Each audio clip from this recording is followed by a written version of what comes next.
Well, good morning. It's May 21st, 2020. It's Thursday. And I just rolled out of bed 10 minutes ago, probably.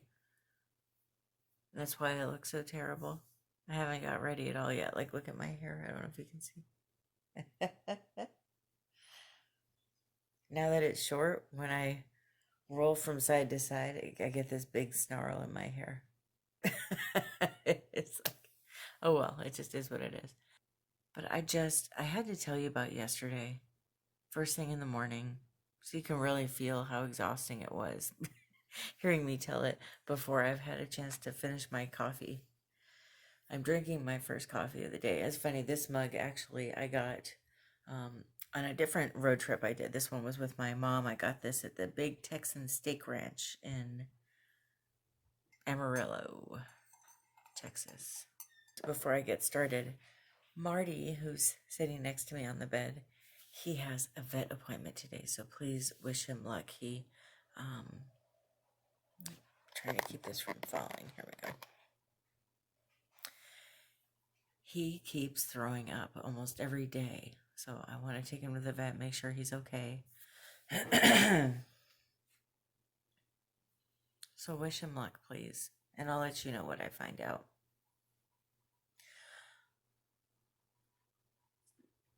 So ever since this whole outbreak started and California shut down, one of Brad's jobs that he does is in California, in Los Angeles. And so ever since they shut down, he's he's had a really hard time getting this job done because he was actually in Los Angeles working. He was out there, he was supposed to be out there for like a week or two, and it got cut short when the governor shut the whole state down. They closed all the hotels, so he got kicked out of his hotel room, and it's time to leave when that happens. So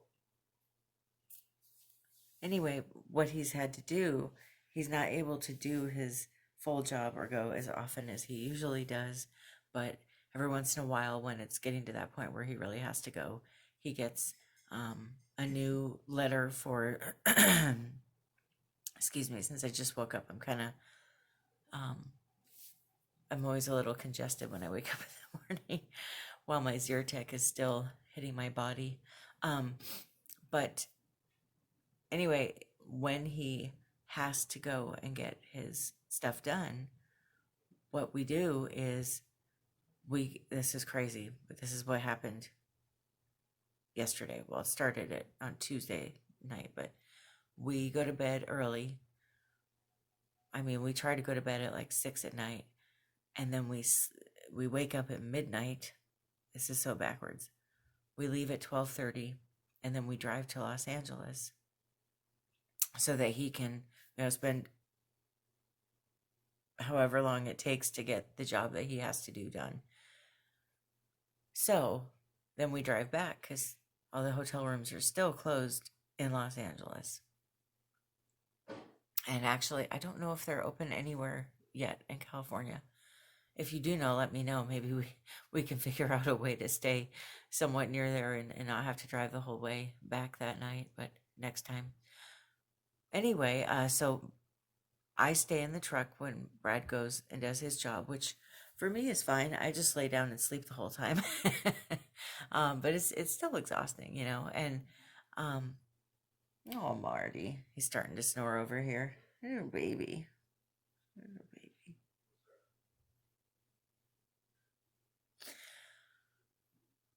So everything went really smoothly on the way out there, and while he was working, it went really well. What didn't go well was the way home. So Brad decided, you know what? Let's drive around for a little bit. I'd like to show you some parts of Los Angeles because I've never seen a lot of Los Angeles. I think I went there once when I was a little girl, but I don't remember it. We're driving around and we notice every time we go to an underpass, this is so weird. It's not funny. I'm laughing because it's weird. we go to this underpass, and there's clearly like a Skid Row situation going on there with a bunch of tents and, a bunch of homeless people live there. We didn't see anybody that lived there around, but there was a few cops and there was like a few cops and then a bunch of workers in a dump truck, and they were throwing all of their stuff in this dump truck. And I told Brad, my gosh, what the heck's going on? Can you imagine? What, you're a homeless person and you leave your home for a little bit for whatever reason, and you come back and all your stuff's gone? That would be earth shattering for a homeless person.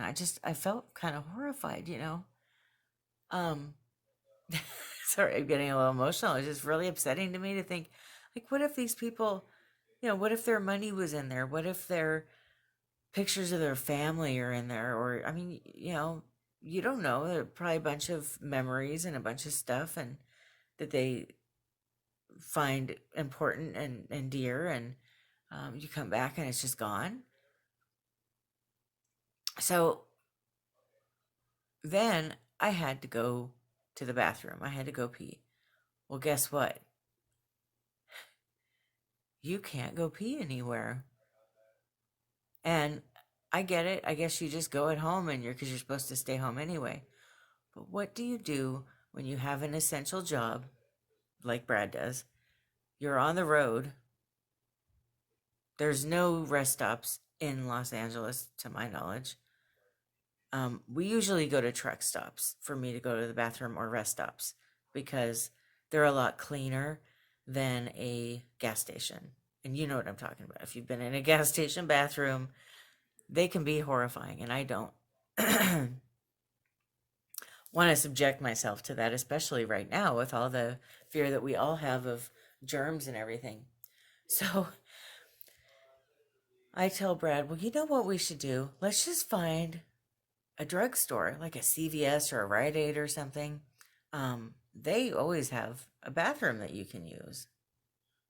Because if you go to fast food places or coffee shops, their drive-throughs open, but you can't go inside. So we knew that I couldn't go pee there. So, um, so we're driving around. It was probably a good hour. We keep going from place to place to place, and everywhere I go, I'm told that their bathrooms are out of service. And my response when they tell me that is, well, I won't be shopping here then. And I do feel that way. I feel that way about a lot of stores. If they don't have a restroom that I'm allowed to use, I don't see a point in spending my money there. Going to the bathroom is something that humans need to do, in my personal opinion. Now, if I'm wrong, let me know. But otherwise, I guess I could send them the bill for my bladder infection. I don't know. It's kind of absurd to me, though. It's over the top to not let people use a bathroom.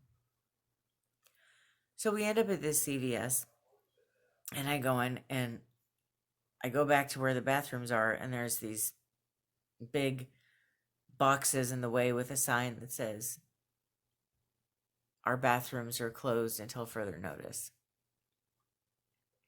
So I'm walking out, and this manager says, how can I help you, ma'am? And I said, you can help me by telling me where I have to go to find a restroom that I can actually use. And he said, oh, I don't know, we were told that we have to close our restrooms. And I said, well,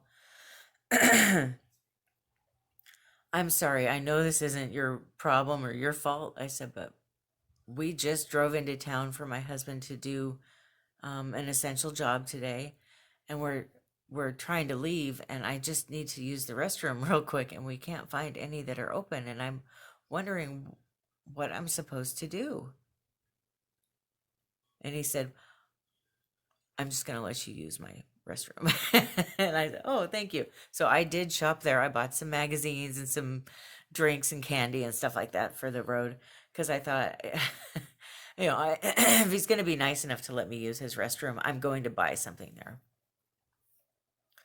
So, excuse me, while I'm in there, let me get some water before I drink I'm drinking out of one of my new Um, Dollar Tree. It's actually, I think this is supposed to be a wine glass, but I love drinking water out of these. It's always cold in a glass this size, I've noticed.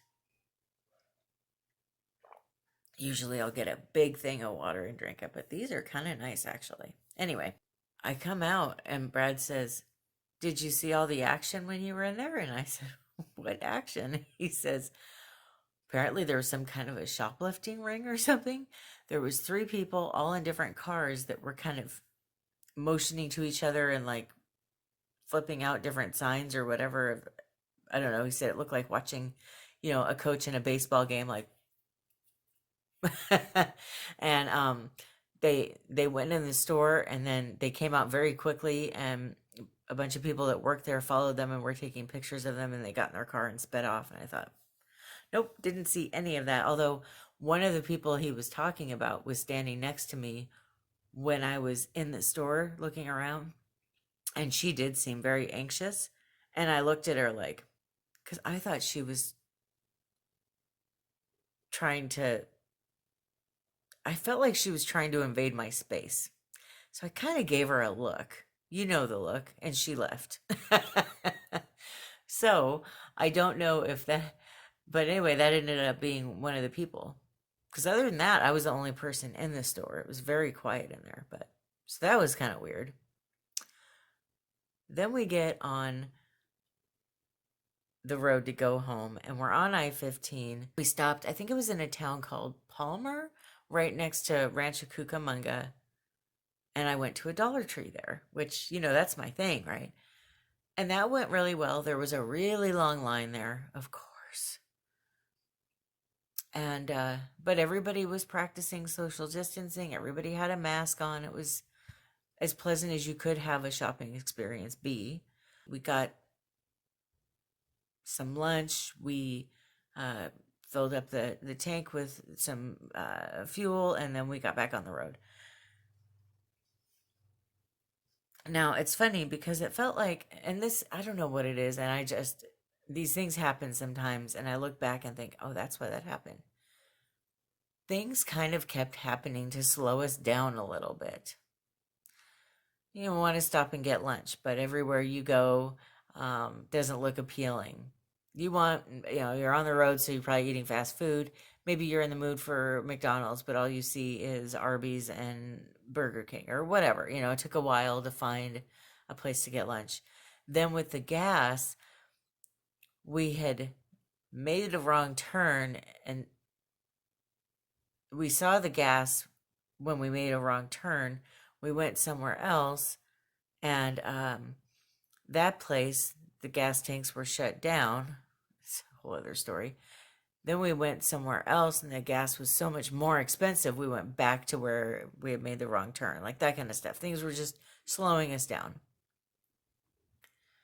So we get back on the road, and we're driving in for a while, and we're in the Mojave Desert. And then all of a sudden, just everybody stops driving. Everybody's at a standstill. Everybody's just sitting there.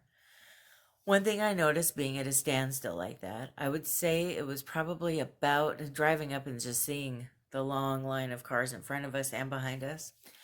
I want to say it was at least 85 or 90% tractor trailers on the road, and then just a few cars sprinkled here and there. But even the cars, very few of them appeared to be, it was a lot of like what we were in, like work trucks and stuff like that. Now, granted, there was a couple cars. The cars, all had Nevada or California plates.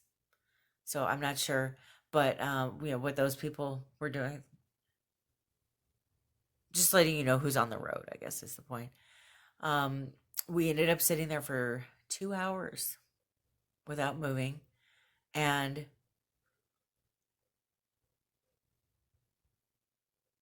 it was weird because before everything came to a stop, there was a cop in front of everybody weaving across all the lanes back and forth. And we were like, what is he doing? We realized later, oh, he's just slowing everybody down before they have to come to a stop, which is really smart because you hear all the time of when there's an accident and people have to suddenly stop, another accident will happen. Because going through there, I mean, I think the speed limit's like 75 or something. And even if you're going 80, people are flying past you. I mean, people really drive fast through there. So it was good that he was doing that. And I will say, I feel very fortunate being in the Mojave Desert. It's almost summer. It wasn't too hot yesterday. I think it was in the 80s. But still, I felt very fortunate that we were in a nice, reliable vehicle that didn't overheat or break down. The AC was working. Most of the time, though, we just had the windows down. We didn't have the AC on. But I was so grateful I bought that magazine. I read the whole thing while we were sitting there, cover to cover. Luckily, at this point, I did not have to pee. Thank God. Although we were planning on stopping, it was kind of funny. We were only a few miles from the last rest stop before we got to the border. So then, when we finally did start moving, what we saw, well, we didn't see the cars that were in the accident. They were already gone by the time we got up there. But what we did see was very gruesome. So, because of what I saw, I know for a fact that at least two people um, passed away in that car accident. I saw them. So, that was, for me, when I see that kind of stuff, I will never forget that. It will always be a, a memory for me. It'll always be like a nightmare that I have. Like, I have those kind of things really shake me. Whereas Brad, he's got a very strong stomach. Well, I mean, he's a veteran. He's seen a lot of stuff, and he's able to deal with it a little better than I am. But for me, the rest of the day, I couldn't stop thinking about it. It's still really horrifying to think of what I saw. And I don't want to go into the details because you can just imagine, but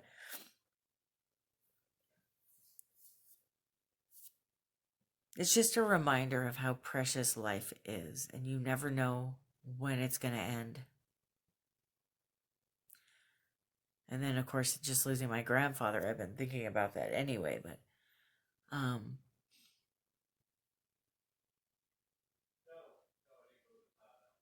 it was another reminder, too, that is scary as this bug is. I guess you could call it a bug, as scary as this virus is.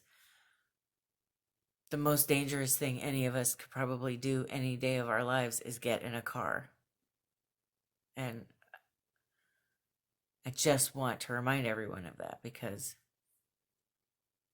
um, I'm not trying to minimize what's going on with this virus or how it's affecting people at all. But I'm trying to remind people that getting in a car is so much more dangerous and to be careful and to be careful of the people around you and to drive safely. Like, I don't know what it is. When when I was a little girl, we saw this accident, and I know my mom and my brother watch these videos. You guys will know exactly what accident I'm talking about when you watch this. Also in the state of California. When I saw that accident, I've never felt the same about being in a car again. I'm sorry, I'm laughing because I see Marty back here. Hey, baby. I will never look at being in a car the same way again. And that was another situation where something made us late. And that's why I was mentioning yesterday. All these things kept happening to slow us down. And I'm wondering if we hadn't have been slowed down, would we have been in that accident? It gives me chills thinking about it. It's so scary. So I guess that's my other message. Not only drive safe, but listen to your instincts. If something keeps telling you to like slow down, slow down. If something keeps telling you, you know what, no, let's keep looking for the right place to get, fast food on a road trip, or let's try a different gas station or whatever. Listen to your instincts.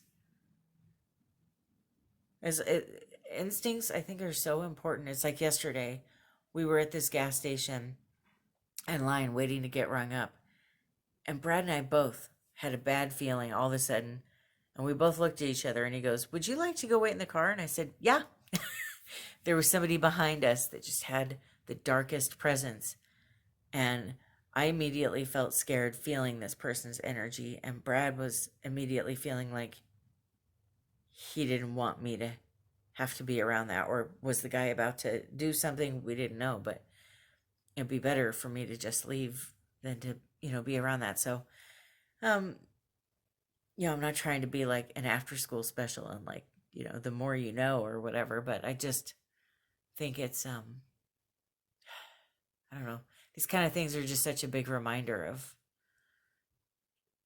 how fragile we really are and how important it is to listen to your instincts and try to stay safe. And anyway, so that was my weird first thing in the morning, hair unbrushed, looking like crap vlog. But the way I look at it, that's really what vlogs are supposed to be. It's almost like reality TV that's real. There's no scripting here. This is my real life. This is what goes on in my real life. You get to see the good, the bad, and the ugly. So, you're seeing the ugly right now. That's all.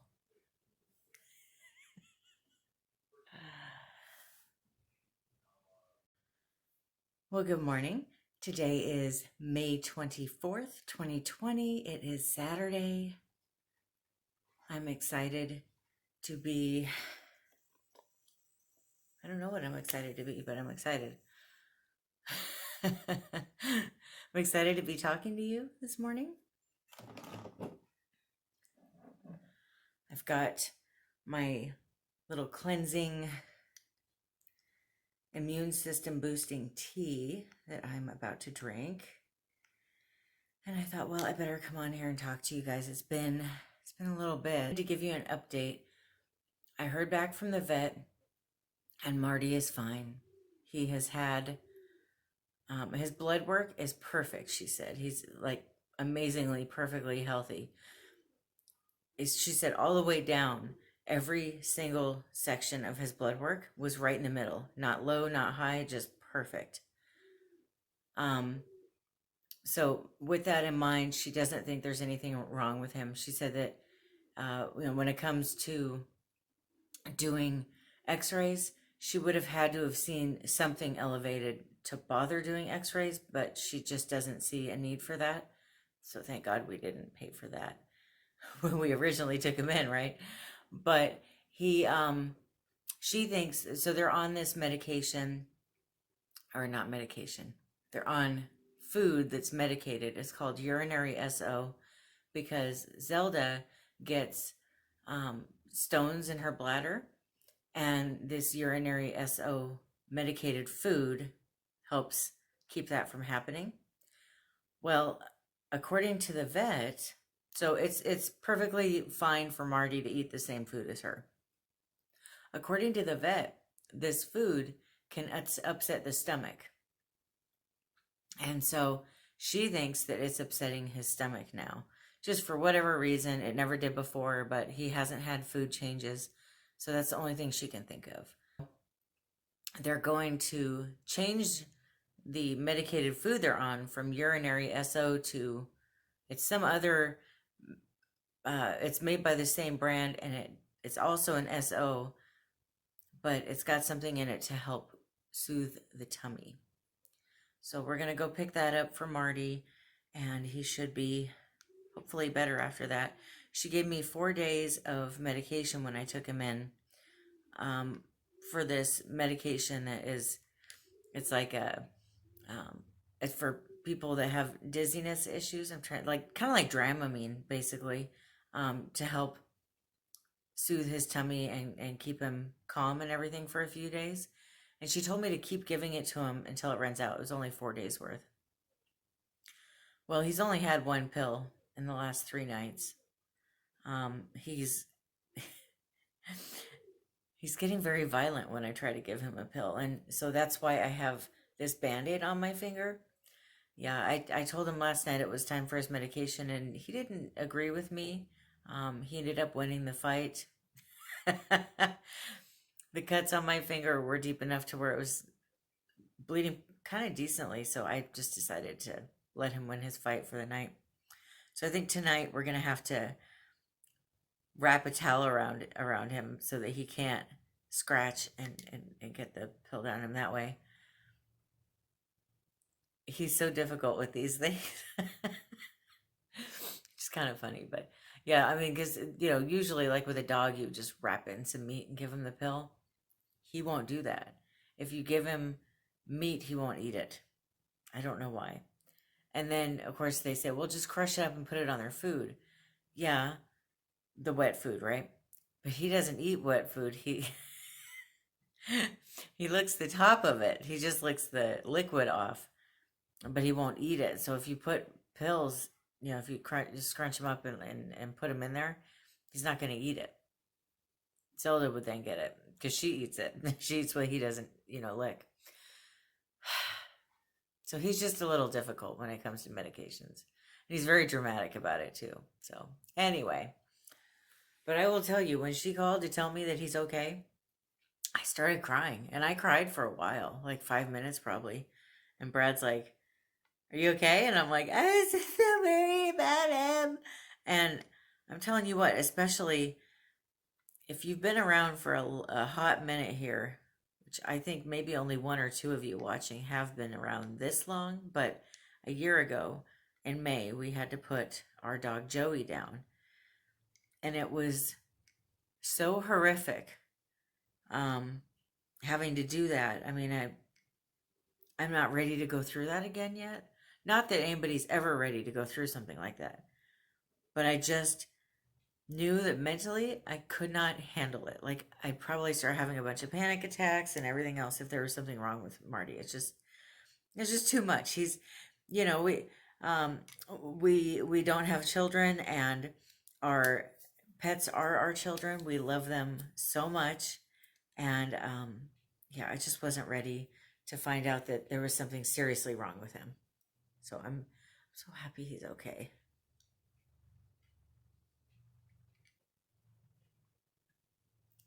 I'm curious what you think about this. I've been hearing that some stores are reopening. So, from what I'm hearing, people in some places are allowed to go back into malls again, which sounds really nice. Doesn't that sound nice? Like, just pretend for a minute that life is back to normal again and just go to the mall, right? So, I have been reading about the experiences that different people are having going to malls and the places that they're allowed to do it. I'm not allowed to do that here, but I've just it's like a fantasy, right? Get to go to the mall again. Doesn't that sound? I mean, oh my gosh, I've never appreciated going to the mall, but now I think I would.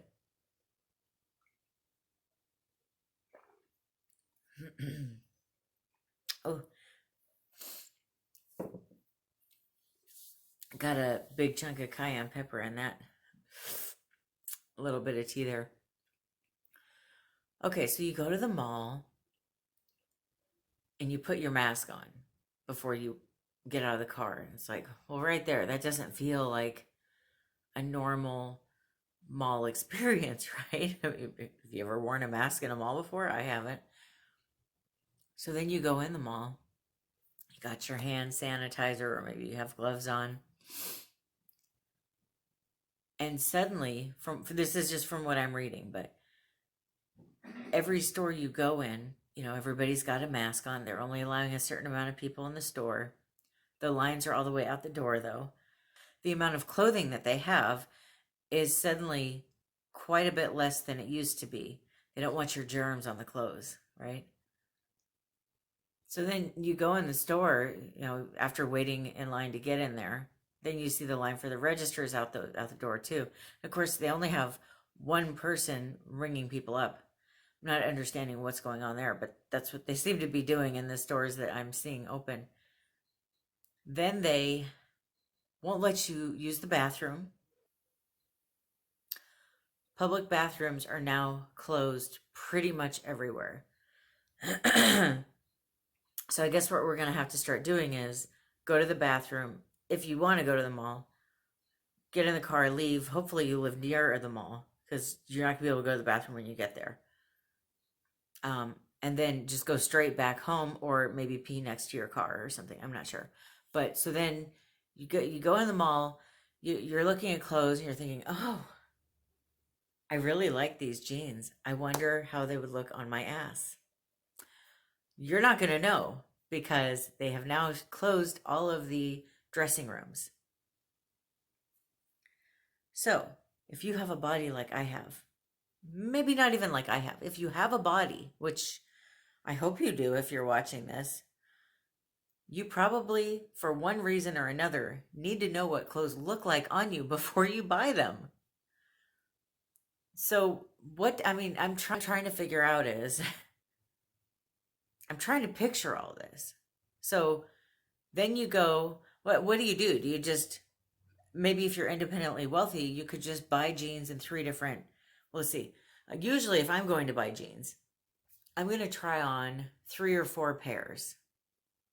But I also want to look at, okay, once I've tried them on, oh, this size doesn't work. I need to size up or I need to size down. So what do? Do you get 3 or 4 pairs in 3 different sizes? If you're independently wealthy, that would be an option. And then you could just return everything that doesn't fit.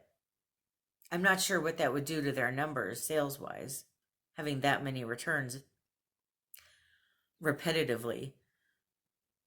Never mind the fact that now you have to drive home, try on all the clothes, then get back in the car, drive back down, return everything that didn't fit. Or you can just get one pair of jeans, take it home, find out it doesn't fit, and then drive it back down and just do it like 100 times. I guess you could do that. So then when you go to get rung up, it's like, they've got the little plastic partition between you and the person ringing you up. They've got, they don't even want to touch your card anymore. It's like this whole hands-free thing, but yet they're touching your clothes when they're putting them in the bag. They're touching the bag. They say they don't want your germs on the clothes, but you have to go home and try them on, and you're probably going to return them. So are more of your germs on the clothes if you try them on at home? I would think so. I would think so. You got your kids in the back seat sneezing all over your bag. You've got maybe something gets spilled on it, whatever. I mean, it's kind of gross. You start thinking about all the germs that get on the clothes once they get out of the mall. So wouldn't it be less germy to let people try clothes on in the mall? I'm saying yeah, it would be. But here's the thing though. Do I want to go through all of that? I don't. I do not want to go through that. And so let's just say JCPenney, okay? We'll use them as an example. I don't feel like going down to JCPenney, going through that whole experience, and then having to make returns. I just don't. But if I go to their website, I'm pretty sure they're one of the many websites that does not have measurements on their clothing. There's some places that I have gone. I'm trying to think of who's an example. Some of the less popular, I'm not going to say less popular because they are kind of popular, but like Boohoo, I can't think of the names of the other ones. If I think of them, I'll put them up here. There's all these different brands where they're kind of online only. And if they do have stores, maybe they do. I just don't know about them. But on those ones, every item you click on, it shows you the measurements for the clothes. It shows you the measurements for the model that's wearing the clothes in the picture. And it shows you what size she's wearing. So you can kind of compare all of it. It'll tell you whether the fabric is stretchy or not and that kind of stuff. So it makes it a little better. But even then, it's hard to buy certain things online without being able to try them on. And I'm not somebody, apparently I'm kind of unusual here. I don't usually return anything. I usually only buy things I actually want, and that's it. I'm not a returner. If I make a return, it's once a year, and it's like, oh, I got it home and the zipper won't move, or it's something random. But I try to make damn sure before I buy something that I'm going to want it. And even when it comes to things that are mailed, I hate returning things. I'm so bad about it. I will usually, if I get something that I end up not wanting for whatever reason, maybe it doesn't look good. I ordered it online. Yeah, the measurements worked out, but it still didn't look good. I'll end up donating it or something, but I'm just not a return person. So I'm just trying to figure out what this is going to do to a lot of stores. Like for me personally, any of those stores in the mall will no longer get my business. One, I want to be able to pee in your store. Not in the store, like not on the floor, but like I want a bathroom that I can use. I have to pee a lot. It just is what it is. I know I'm not pregnant, but we're human beings. It's like a human need to be able to go to the bathroom. Um and geez, what about pregnant women? What are they supposed to do? They're not allowed to use the bathroom anymore? And those same stores that I'm talking about tend to not have their measurements online either. So they're just going to lose my business all the way around. And it's probably not just my business. I would think it would be a lot of people's business. But what are we supposed to do? It makes me want to become a seamstress so I can just make my own damn clothes. That's how I'm starting to feel. Like, I need to figure out, I have a sewing machine that my mom gave me. I need to figure out how to work it. I need to go down to Joann's and just buy a bunch of patterns for me and my husband. And then whenever I want clothes, I can just make them. That's how I'm starting to feel. It's pissing me off. I want to be able to try on clothes. So that whole experience of being able to go to the mall and like look around and try things on and buy what you like, it's just gone. And I don't know when it's coming back or if it's coming back, because I think by the time we're able to try on clothes again, these stores are going to be out of business. I don't know, unless there's people that are willing to risk it. I'm not. I want to try everything on. And I know just even with Brad. Okay, Brad has large thighs. He's got real muscular thighs, which I happen to love. However, it's really hard for him to find pants that fit right. And if you look at measurements online, they don't have thigh measurements. They have waist and they have inseam and they have length. That's it. So how is he supposed to know if pants are going to fit his thighs? And same thing for me. I have a very short torso. I don't see measurements that tell me whether something is going to look good on a short torso or not. So I don't know. I'm just, and maybe I'm just too American. Maybe I'm just too clothing obsessed. I don't know. I, and it doesn't help that I have a clothing YouTube page, right? Like I want to be able to. So now I'm really thinking that the way of the future is going to be Stitch Fix, Fashion, all those kind of boxes that you can order, have clothes shipped, you try them on, you just ship them back. You don't have to pay for shipping either direction. You keep what you want. It's somebody who knows what you like, and you can go on those websites and buy their clothes also. So if you at Stitch Fix, if I like a pair of jeans they send me, I can buy them in different colors in my size. Or if I like a tank top, I can buy them in every color or whatever. I think that's going to be the way of the future. That and probably like Target and Walmart and stuff like that, because I think their dressing rooms are still open. I could be wrong, but I think they are. So I guess we'll see. But also, I think part of why they might be a little bit more, bless you, baby.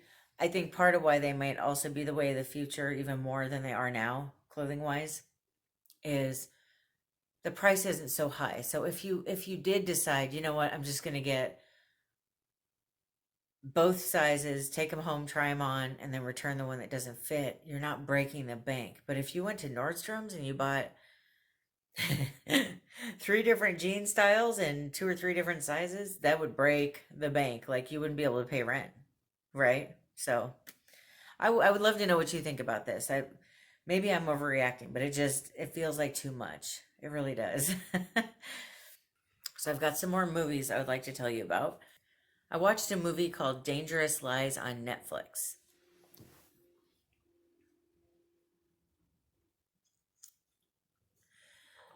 Um, it was okay, kind of. I don't know. I guess I didn't like it. It was very predictable. It was it felt like a Lifetime original movie, but it was a Netflix movie. I wasn't impressed. It felt like they just decided to throw it together, film it over a weekend, quickly edit it, and then put it out. So let me know what you think if you saw it. It was Natalie Wood, What Remains Behind. Oh, wow. I really liked that. It was, I guess, more of a documentary kind of movie.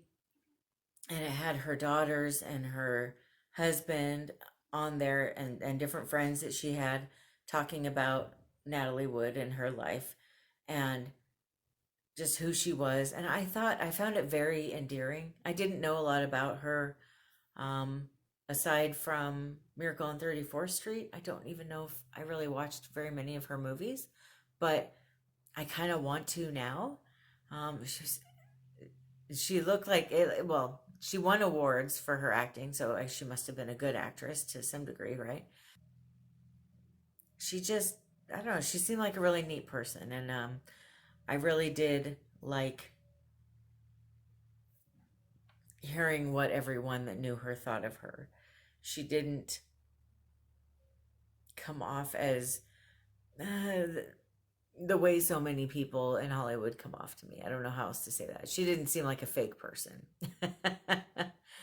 She seemed like she would have been a genuine, wonderful woman.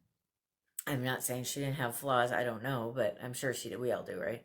But yeah, I thought that was a really, really entertaining documentary to watch.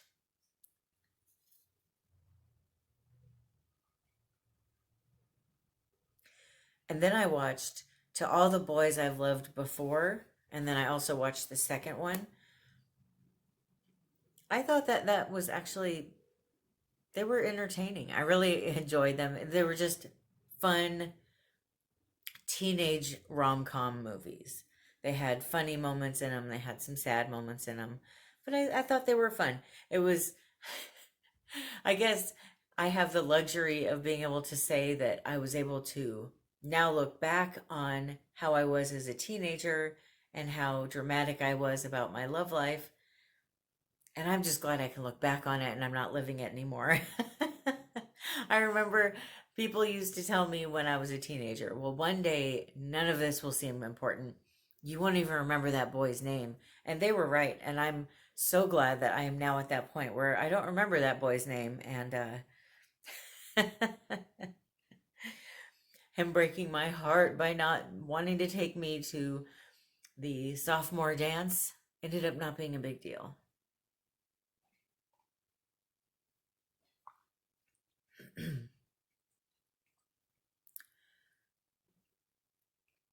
I definitely um, can relate to the main character in those movies. Her name was it Laura Jean? She, okay, so when I was in junior high and high school, I could not get a date to save my life. I ended up going to different dances with my friends' brothers, usually. I would ask a bunch of different boys to dances and stuff, and they never wanted to take me. And when I would tell boys that I liked them, they would tell me they didn't feel the same. And something changed my senior year. All of a sudden, I did get attention. But before that, I never did. And any dating that I did do was usually people I did not go to school with, and usually people that were a little bit older, which kind of dangerous when you think about it now. But anyway, um, that was my teenage years. And so there's always going to be that part of me way deep inside. I mean, it's buried pretty deep now because I'm married and I'm happily married and everything, but that feels inferior and not attractive and um, not interesting enough or not whatever enough. I mean, gosh, you remember junior high and high school, you had to be all these different things to be wanted and accepted and to feel good about yourself. And of course, since then, I've kind of feel like it'd be interesting to know what you think, but I kind of feel like being really popular in high school might not be so healthy for a person. And I kind of feel like, not that you can't have friends and, popular, what I mean by popular, not that a lot of people know who you are. I mean by popular, like the head cheerleader that, is the, what is that called? The homecoming prom queen and king and that kind of stuff. Like those like really upper echelon, like it's the girl that everybody has a crush on and I don't know how healthy that really could be for you later in life, but right? So I'm kind of glad now that I had so much turmoil in junior high and high school. I don't know that I'd be who I am today if I hadn't, and I like who I am today. Um, but yeah, so that's what those movies kind of got me thinking about, was just how insane those years were and how glad I am that they're way behind me in my rearview mirror. I can't even see them in my rearview mirror anymore. I really have to look back, kind of hard to find the memories. So if you would like to weigh in on that subject, go right on ahead. I'd love to hear what you think. If you were really popular in high school, I don't want to hear it though. No, I'm just kidding. You can tell me. I need some coffee. I need some caffeine.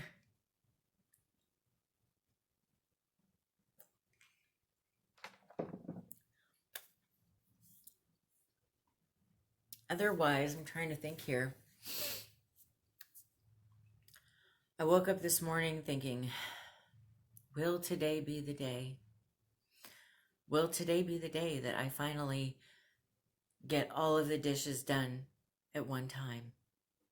Will today be the day that I'm able to deep clean my kitchen and have all of my laundry done and get my house or my apartment spanking, sparkling and spanking clean? No, probably not, but I'm going to try to do some of it at least. And then, let's see, I guess for dinner, I think I'm going to make the, I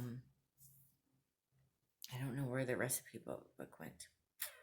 I'm going to make that Ritz chicken, and I'm going to make it's like this vegetable bean stew. And so that's what we're going to have for dinner tonight. And I think if we leave at all this weekend, I think it'll just be to go get the cat food for Marty, and I need to get my medication again. But I don't really think we're doing anything else. It's just going to be a low-key at-home weekend. So, probably be watching a bunch of movies and reading a bunch of books. Okay. Well, that is it for this video. I think I'm recorded enough that I can just edit it and get it posted now. Thank you so much for watching. I appreciate it. I know these vlog videos are long, but I've also been getting feedback that you enjoy watching them, so I will continue to make them, and you get to hear me ramble on and on about my thoughts. But I hope that you have a great rest of your day. I hope that your holiday weekend is nice and relaxing. Just be sure to stay safe. All right. I love you. Bye.